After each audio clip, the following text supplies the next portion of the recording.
Cyberbullying first came into existence once after internet and SNS had developed. Cyberbullying is bullying done in internet such as cussword and teasing. Victims of cyberbullying develop mental problems like panic disorder or social phobia. And in extreme cases, some of them committed suicide. All cyberbullying has been done anonymously.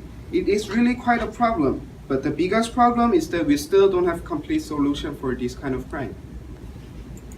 It is very easy to cyberbullying on Facebook and Twitter because this system shows personal information. The problem is anyone can make an SNS account with an email address, and email address can be easily created with a fake identity, which means people can make as many as they want to. Cyberbullying mostly exists on SNS, the form of malicious word or sexual picture called sexting. First, I want to talk about mobile cyberbullying. Mobile cyberbullying simply is cyberbullying done with mobile phones. The first example is the ugly method that can scan other people's face and make them ugly and then post it on their own Facebook account. Secondly is the application called anonymous texting that can send the text messages to anonymously to the random phone numbers. Thirdly is application called enemy graph. This application can make an enemy list on their own Facebook, and then if you choose someone as your enemy, it will also show up to other person's Facebook pages.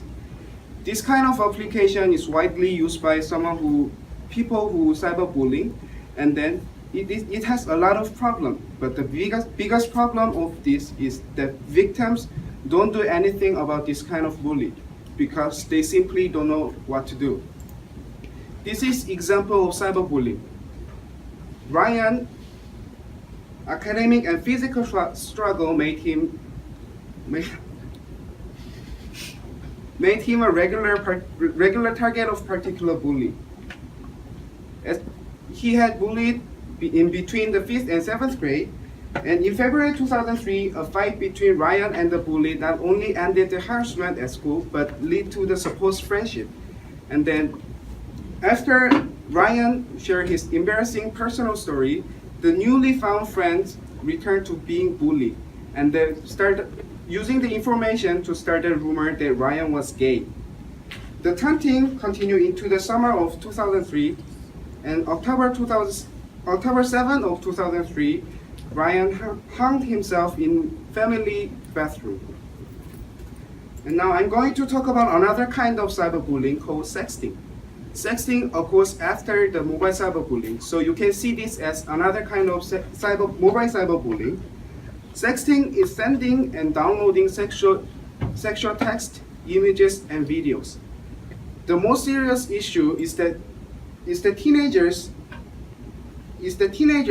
think sexting as a trend, and they believe without sexting they will get bullied. And then surprisingly, sexting had become a tradition between middle and high school.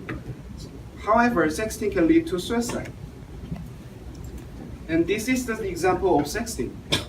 Jessica Logan was an 18 years old Cincinnati high school senior who sent nude photo of herself to her boyfriend, but the Cincinnati Enquirer reported that the nude photo was sent to hundreds of teenagers in at least 7 Cincinnati area high school after the couple broke up. And according to the University of Alabama's cyberbullying website, the cyberbullying continued through the Facebook, MySpace, and text messages. Jessica hung herself after attending the funeral of another boy who committed suicide. Cyberbullying is different from traditional bullying, but in some way, cyberbullying is more dangerous because most cyberbullying is done with mobile phones, which means offender can do this kind of crime everywhere without feeling guilt, because SNS is covered by anonymity.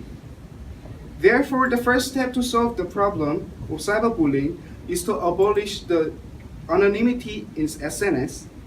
And second step is to make a law that can protect everyone who uses SNS. This kind of solution might not be the perfect solution, but I believe we can at least decrease the suicide rate. Thank you.